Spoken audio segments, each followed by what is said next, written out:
ಬೆಂಗಳೂರು ನಗರ police ಆಯುಕ್ತ ದಯಾನಂದ್ ಅವರ ಅಮಾನತು ಕ್ರಮ ಖಂಡಿಸಿ ಹೊಸಪೇಟೆಯಲ್ಲಿ ವಾಲ್ಮೀಕಿ ಸಮುದಾಯದಿಂದ ಪ್ರತಿಭಟನೆ.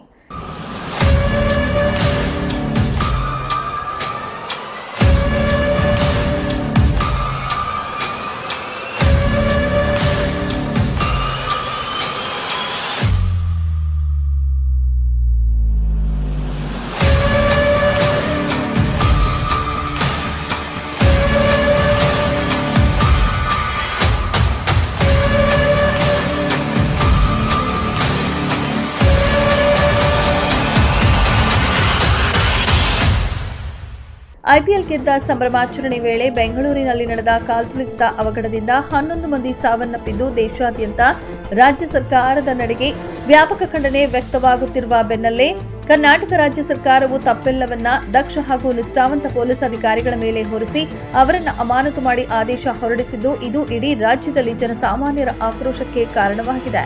ಇನ್ನು ನಿಷ್ಠಾವಂತ ಮತ್ತು ಪ್ರಾಮಾಣಿಕರಾದ ಬೆಂಗಳೂರು ನಗರ ಪೊಲೀಸ್ ಆಯುಕ್ತ ದಯಾನಂದ್ ಅವರನ್ನ ಅಮಾನತು ಮಾಡಿರುವುದನ್ನು ಖಂಡಿಸಿ ಹೊಸಪೇಟೆಯಲ್ಲಿ ವಾಲ್ಮೀಕಿ ನಾಯಕರ ಸಮುದಾಯವು ರಸ್ತೆಗಿಳಿದು ಮಾನವ ಸರಪಳಿ ನಿರ್ಮಿಸಿ ಪ್ರತಿಭಟನೆ ನಡೆಸಿ ತಮ್ಮ ಆಕ್ರೋಶ ವ್ಯಕ್ತಪಡಿಸಿದರು.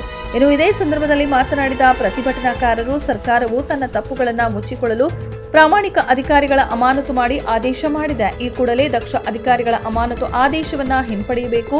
ದಯಾನಂದ ಅವರನ್ನ ಇದ್ದಿದ್ದ ಸ್ಥಳದಲ್ಲಿಯೇ ಮರು ನೇಮಕ ಮಾಡಿ ಆದೇಶ ಮಾಡಬೇಕು. ಇಲ್ಲದಿದ್ದರೆ ಇಡೀ ರಾಜ್ಯಾದ್ಯಂತ ವಾಲ್ಮೀಕಿ ಸಮುದಾಯದಿಂದ ಉಗ್ರ ಹೋರಾಟ ನಡೆಸುತ್ತೇವೆ ಎಂದು ಎಚ್ಚರಿಕೆ ನೀಡಿದ್ದಾರೆ. ಮಾನ್ಯರೇ, ದಯಾನಂದ್ ಐಪಿಎಸ್ ಬೆಂಗಳೂರು ನಗರ ಪೊಲೀಸ್ ಕಮಿಷನರ್ ಅವರನ್ನು ಅಮಾನತುಗೊಳಿಸಿರುವುದನ್ನು ಖಂಡಿಸಿ ಅಮಾನತು ವಿಖಂಡನೆಗೊಳಿಸಲು ಹಕ್ಕೊತ್ತಾಯ.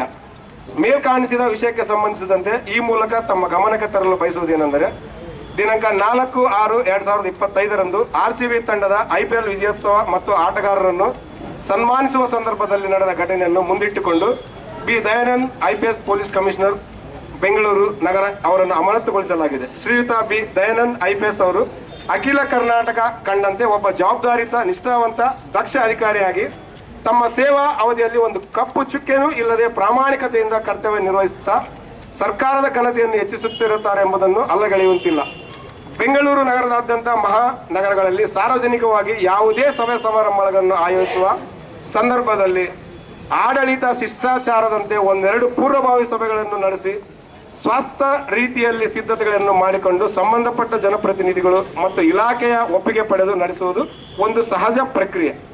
ಮುಂದುವರೆದು ನಮ್ಮ ಸರ್ಕಾರ ಮತ್ತು ಕೆಎಸ್ಸಿಎ ಕ್ರಿಕೆಟ್ ಆಡಳಿತ ಮಂಡಳಿಯವರು ಪೊಲೀಸ್ ಇಲಾಖೆಯ ಮೇಲೆ ಒತ್ತಡ ಹಾಗೂ ನಿರ್ಬಂಧ ಹೇರಿ ಪೊಲೀಸ್ ಇಲಾಖೆಯ ಸಲಹೆಗಳನ್ನು ನಿರ್ಲಕ್ಷಿಸಿ ದಿಢೀರನೆ ಕಾರ್ಯಕ್ರಮವನ್ನು ಆಯೋಜಿಸಿದ್ದರಿಂದ ಇಂಥ ದುರ್ಘಟನೆಗಳು ನಡೆದಿರುತ್ತವೆ. ಈ ಘಟನೆಯಲ್ಲಿ ಅಮಾಯಕ ಅಭಿಮಾನಿಗಳು ಬಲಿಯಾಗಿರುವುದಕ್ಕೆ ನಮ್ಮ ಸಂಘಟನೆ ವಿಷಾದ ವ್ಯಕ್ತಪಡಿಸುತ್ತದೆ. ಇಂಥ ದುರ್ಘಟನೆಗಳು ನಡೆದ ಮೇಲೆ ಅದನ್ನು ನಿಷ್ಠಾವಂತ ಅಧಿಕಾರಿಗಳ ಮೇಲೆ ಹೊರಿಸಿ ಸರ್ಕಾರದ ವೈಫಲ್ಯಗಳನ್ನು ಮರೆಮಾಚಲು ದಕ್ಷ ಅಧಿಕಾರಿಗಳನ್ನು ಅರಕೆಯ ಕುರಿಯನ್ನಾಗಿಸಿ ಅಮಾನವೀಯ ಏಕಾಏಕಿ ಅಮಾನತುಗೊಳಿಸಿರುವುದು ಖಂಡನೀಯ ಮತ್ತು ಅಸಂವಿಧಾನಿಕವಾಗಿದೆ. ಇಂತಹ ಘಟನೆಗಳಿಗೆ ಕಾರಣ ಸರ್ಕಾರದ ವೈಫಲ್ಯವೇ ಹೊರತು ಅಧಿಕಾರಿಗಳಲ್ಲ. ಇದು ತಮ್ಮ ಸರ್ಕಾರದ ಆಡಳಿತ ಯಂತ್ರದ ವಿಫಲತೆ ಎತ್ತಿ ತೋರಿಸುತ್ತದೆ.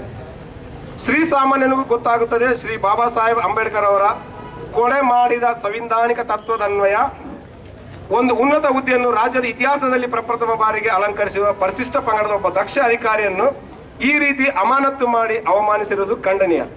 ಸಮಾಜದ ದಮನಿತ ಮತ್ತು ಕೆಳಸ್ತರದ ಸಮುದಾಯಗಳಿಗೆ ಮಾಡಿದ ಘನಘೋರ ಅನ್ಯಾಯ ಮತ್ತು ಒಂದು ಹೊಸ ಬಗೆಯ ಶೋಷಣೆಯಲ್ಲದೆ ಮತ್ತೇನೂ ಇಲ್ಲ. ಇಂಥ ಅಸಹನೀಯ ನ್ಯಾಯವನ್ನು ಅಖಂಡ ಕರ್ನಾಟಕ ಸಮಸ್ತ ವಾಲ್ಮೀಕಿ ಸಮುದಾಯ ಬಹು ಉಗ್ರವಾಗಿ ಖಂಡಿಸುತ್ತದೆ. ಮೇಲಿನ ಅಂಶಗಳನ್ನು ಗಮನಿಸಿ ಈ ಕೂಡಲೇ ಅನ್ಯಾಯಕ್ಕೊಳಗಾಗಿರುವ ಸದರಿ ಅಧಿಕಾರಿಗಳಾದ ಶ್ರೀಯುತ ದಯಾನಂದ್ ಐಪಿಎಸ್ ಅವರ ವಿರುದ್ಧ ಹೊರಡಿಸಿರುವ ಅಮಾನತನ್ನು ಆದೇಶದ ಹಿಂಪಡೆದು ಸದರಿ ಹುದ್ದೆಯಲ್ಲೇ ಮುಂದುವರಿಸಬೇಕು. ನಮ್ಮ ಕಂಡೀಷನ್ ಮುಖ್ಯವಾಗಿ ಇದನ್ನೊಂದು ಮಾಧ್ಯಮ ಮಿತ್ರರು ದಯಮಾಡಿ ಅರ್ಥ ಮಾಡಿಸ್ಬೇಕು. ಅವ್ರನ್ನ ಮತ್ತೆ ಬೇರೆ ಕಡೆ ವರ್ಗಾಯಿಸುವಂತಿಲ್ಲ, ಅದೇ ಹುದ್ದೆಯಲ್ಲೇ ಮುಂದುವರಿಸಬೇಕು. ಅಖಂಡ ಕರ್ನಾಟಕ ಸಮಸ್ತ ವಾಲ್ಮೀಕಿ ನಾಯಕ ಸಮಾಜದ ಪರವಾಗಿ ವಿಜಯನಗರ ಜಿಲ್ಲೆ ಹೊಸಪೇಟೆ ತಾಲೂಕಿನ ವಾಲ್ಮೀಕಿ ನಾಯಕ ಸಮಾಜ ಮತ್ತು ಇತರ ಸಂಘಟನೆಗಳ ಮೂಲಕ ಆಗ್ರಹಪಡಿಸುತ್ತೇವೆ. ಒಂದು ವೇಳೆ ಅವರು ಅಮಾನತನ್ನು ಹಿಂಪಡೆಯದಿದ್ದಲ್ಲಿ ಕರ್ನಾಟಕದಾದ್ಯಂತ ವಾಲ್ಮೀಕಿ ನಾಯಕ ಸಮಾಜ ಉಗ್ರ ಹೋರಾಟ ಮುಂದಾಗಬೇಕಾಗುತ್ತದೆ. ನಮ್ಮ ಮನವಿಯನ್ನು ಪರಿಗಣಿಸಿ ನಮಗೆ ನ್ಯಾಯ ಒದಗಿಸಿಕೊಡುತ್ತೀರಿ ಎಂಬ ವಿಶ್ವಾಸದಿಂದ ತಮ್ಮ ಆಹ್ವಾನಿಗೆ ಈ ಮನವಿಯನ್ನು ಸಲ್ಲಿಸುತ್ತಿದ್ದೇವೆ. ಇದು ಆರಂಭ ಅಷ್ಟೇ. ನಮ್ಮ ಸಮಾಜದಿಂದ ಕರ್ನಾಟಕ ರಾಜ್ಯಾದ್ಯಂತ ಇದನ್ನು ಆರಂಭ ಮಾಡ್ತಾ ಇದ್ವಿ. ಇದು ಏನಾದರೂ ತಕ್ಷಣ ಜಾರಿ ಆಗಿಲ್ಲ ಅಂದ್ರೆ ಕರ್ನಾಟಕ ರಾಜ್ಯದಲ್ಲಿ ಮತ್ತೊಮ್ಮೆ ಹೊಸಪೇಟೆಯಲ್ಲಿ ಬಹಳ ದೊಡ್ಡ ಮಟ್ಟದಲ್ಲಿ ಹಿಂದೂಗಳ ಕೇಳರಿದಂತ ಒಂದು ದೊಡ್ಡ ಮಟ್ಟದಲ್ಲಿ ಉಗ್ರವಾದ ಹೋರಾಟವನ್ನು ಹಮ್ಮಿಕೊಳ್ಳಲಿಕ್ಕೆ ನಾವು ಆಲ್ರೆಡಿ ತಯಾರಿ ನಡೆಸಿದ್ದೀವಿ. ಮುಂದಿನ ದಿನಗಳಲ್ಲಿ ವಿಜಯನಗರ ಜಿಲ್ಲೆ ಮತ್ತು ಹೊಸಪೇಟೆ ತಾಲೂಕು ನಾಯಕ ಸಮಾಜ, ವಾಲ್ಮೀಕಿ ನಾಯಕ ವೃತ್ತ, ಸೇವಾನಿವೃತ್ತ ನೌಕರರ ಸಂಘ, ಜಾಗೃತ ನಾಯಕ ಬಳಗ, ಶ್ರೀ ವಾಲ್ಮೀಕಿ ಮಹಾಸಭಾ, ಶ್ರೀ ವಾಲ್ಮೀಕಿ ನಾಯಕ ಪದವೀಧರರ ವಿದ್ಯಾವರ್ಗ ಸಂಘ, ಈ ಎಲ್ಲಾ ಸಂಘಗಳು ಒಗ್ಗೂಡಿ ಮುಂದಿನ ದಿನಗಳಲ್ಲಿ ಬಹಳ ಉಗ್ರವಾದ ಹೋರಾಟವನ್ನು ಹಮ್ಮಿಕೊಳ್ತೇವೆ.